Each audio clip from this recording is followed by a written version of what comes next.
The best analogy I can give for the trajectory the show has taken is a rock climbing wall. Dan and Dave, the climbers, made it so close to the top of the wall, just a few rocks away from ringing the finishing bell. But at the last second, they tripped, sending them falling to the ground below. Falling would be bad enough if their wires hadn't snapped on the way down, leaving them to plummet to their deaths. Game of Thrones Season 8, Episode 5, The Bells, unfortunately proves a suspicion that's been building in my mind since the ending of Episode 3. The showrunners fail to understand the basic writing concepts of climaxing and concluding character arcs. This becomes even more tragic when you step back and realize that this failure comes from those in charge of adapting a novel series written by the greatest character writer of all time. Up until this year, I would have said, despite all of its adaptation issues, Game of Thrones is shaping to be the greatest show ever made. Tragically, the complete narrative collapse of the final season has left me with no choice but to deem it a bad show. I can't in good faith recommend it any longer, as I now have the foresight of seeing the masterful narrative development of 7 seasons amounting to nothing.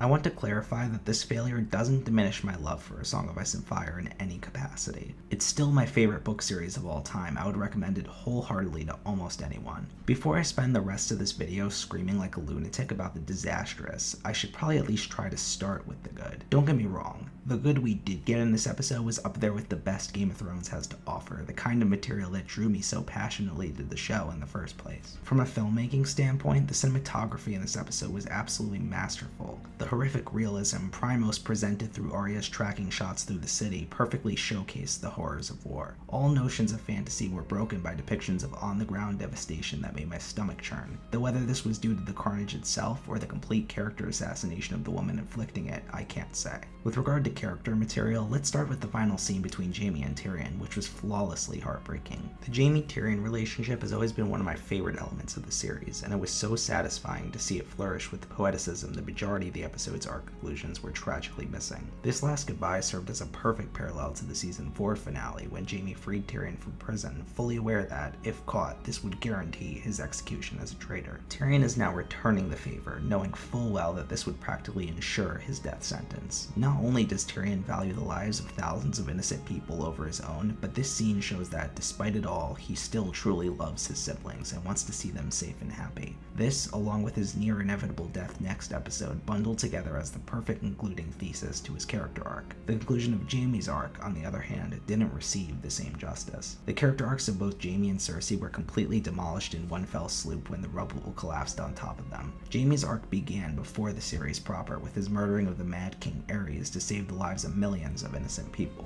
The world around him, unknowing of the Mad King's intentions, saw Jaime as nothing but an unethical traitor. Jaime slowly absorbed this persona, becoming the arrogant villain the world built him up to be. Perpetuating and encapsulating this behavior was his toxic sexual relationship with his sister Cersei. Only when he experiences true loss in the company of Brienne, someone who is able to see him for the good man that he is deep down, is he able to start his journey down the path of broken redemption. Sure, he has some missteps, returning to Cersei's side multiple times despite the horrible atrocities she committed. But at the end of Season 7, he is finally able to break free from this trap, deserting his position as the head of Cersei's forces to fight alongside Jon and Dany against the Army of the Dead. When he left Brienne last episode to travel back to King's Landing for Cersei, I immediately assumed it was a guise to prevent Brienne from following him. His true intentions had to be to kill Cersei, ending the Targaryen Restoration War once and for all. However, I was tragically proven wrong when he returned to Cersei with love, declaring that he has no care for the innocent populace and that all that matters to him is her. This disastrously cancels out the arc that has been building for 8 seasons, and for no good reason.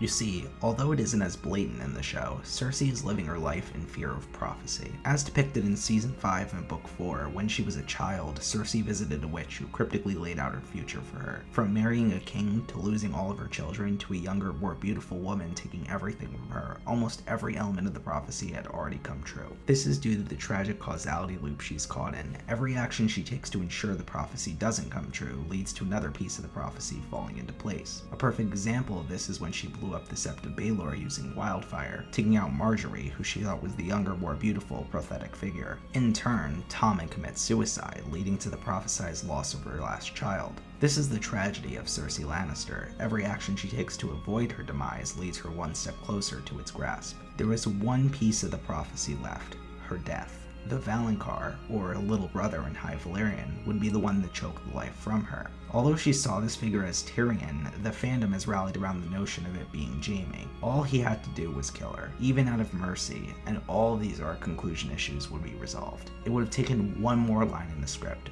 one more action from the actors, but no. Instead, they die in each other's arms, contradicting 7 seasons of character development and narrative building. Speaking of contradicting seasons of character development, no.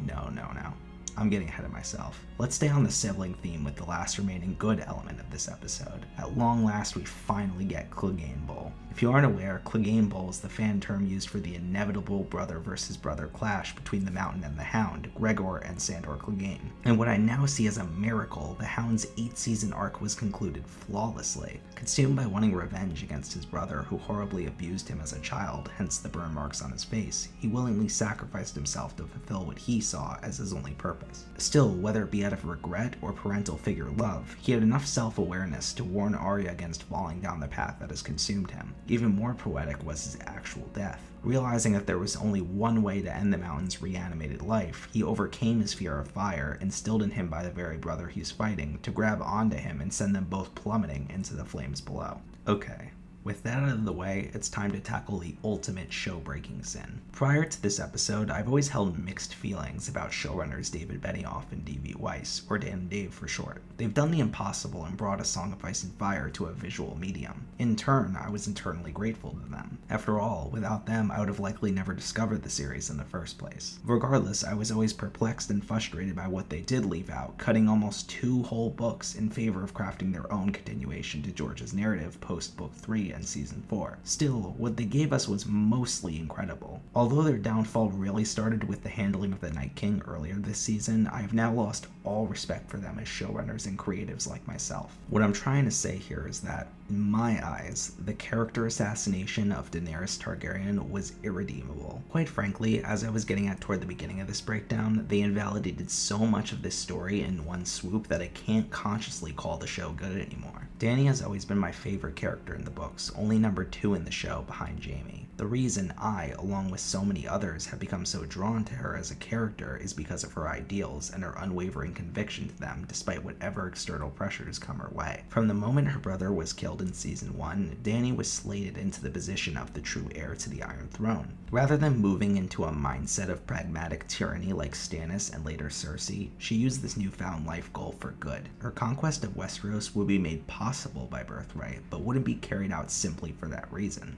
Dany consciously decided to use her position to inflict change upon a broken world. As the breaker of chains, her goal of claiming the Iron Throne was melded into her political ideologies. She wants to use the Iron Throne to break the wheel, to end the system of tyranny and suffering traditionally imposed by the position. We see a microcosm of this ideal fulfillment during her time in Slaver's Bay, an ocean away from Westeros. Using her dragon, she is able to conquer cities controlled by slave masters, forever freeing their populations from the injustice and tyranny binding their lives. She is faced with innumerable hardships, losses, and temptations when ruling Slaver's Bay. Countless times she finds herself tempted by the destructive tendencies of her family line to become the ruthless Mad Queen society expected her to be. However, she has always been able to overcome the temptation of her heritage, her dedication to her ideologies always resenting her. This arc flourishes when she finally arrives in Westeros, temporarily abandoning the pragmatism of her goal, the physical taking of the Iron Throne, in order to save innocents from the tyranny of the Night King and the rest of the White Walkers. You're telling me that after all of this, she suddenly snaps and murders thousands of innocent people? Sure, there was some build-up. The loss of 2 of her children and closest friends, the reveal of someone with a stronger claim to the throne, and the subsequent loss of loyalty from the remainder of her advisors are definitely enough to bring someone to the point of questioning, if not abandoning, their ideologies. The mission she centered her life around is suddenly crumbling around her. But the whole point of Dany's character arc is that she isn't her father. She isn't so easily swayed to unfiltered violence in the face of opposition.